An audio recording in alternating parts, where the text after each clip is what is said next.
You think you know your home. Every creak, every shadow along the hall, every groan of pipes at night.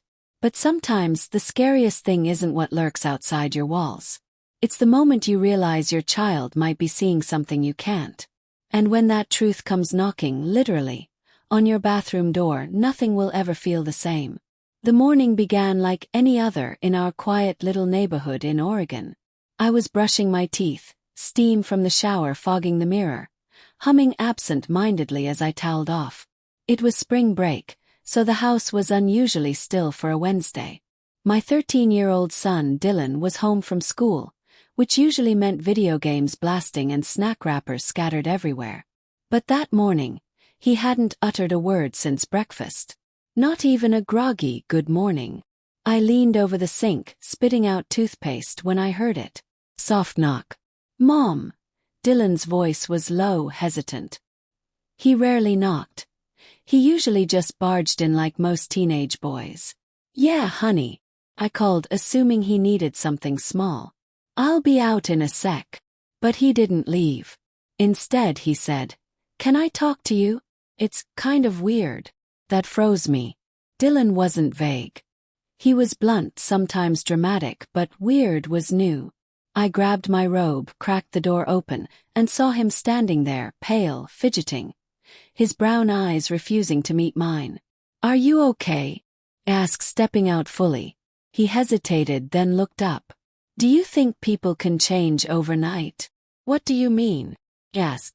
"I had a dream. But it wasn't just a dream. When I woke up, everything felt different. I felt different."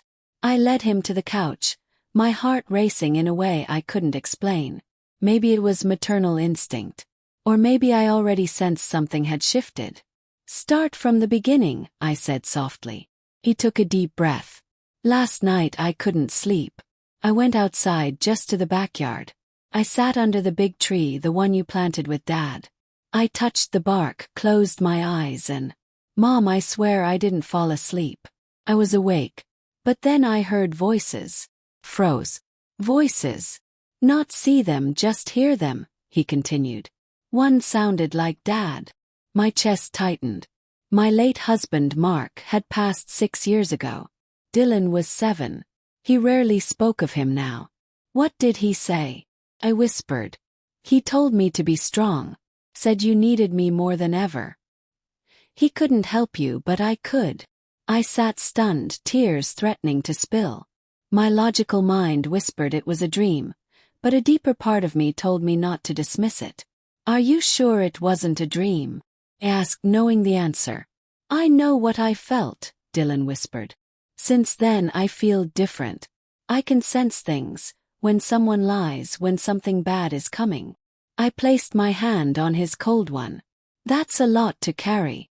"There's more," he said, voice dropping. "I think something's wrong with our house." A chill ran down my spine. "Wrong? How?" He glanced down the hallway. "There's something in the walls." That night, after Dylan went to bed, I sat in the kitchen with tea, listening. Every gust of wind outside made me flinch. I'd never been one to believe in ghosts, spirits, or signs. But when your child looks at you with that mix of fear, wonder, and certainty, you start to question everything. The next morning, I asked him to take a walk. He agreed silently. We went to the park where Mark used to take us. As we walked, Dylan shared more. He told me about visions of strangers who felt familiar, about events before they happened. He even predicted a man holding a blue balloon by the bench. I rolled my eyes. Until we saw him. A lone man by the pond with a bright blue balloon. My legs nearly gave out. Back home, Dylan froze in the living room, eyes fixed on the wall near the fireplace. "There," he said. "It's behind that." "Behind what?" I asked. "The thing that's been watching." That evening I called Lisa, my best friend since college. She wasn't religious but believed in energy. She came over with sage and crystals, half smiling skeptically. That changed the moment she entered the living room. "There's something thick here," she said. "Like grief that never left." Dylan stood by the fireplace, arms folded. "I told you." Lisa waved the sage, murmuring, and Dylan pointed just above the mantel. There's something behind that panel. I climbed up and pried it loose. Inside was a small box, dusty, wrapped in a faded blue handkerchief. Letters, photos, things I'd never seen. Letters from Mark to his father. And one to me. My hands shook as I opened it. Asterisk, if you're reading this, something brought you here. Love you.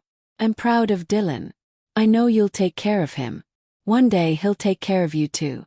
There are things I never told you. Dreams Dylan may have inherited. Don't be afraid. Just listen. At asterisk. My chest ached. I pressed the letter to my heart. Dylan sat beside me, silent, present, strong.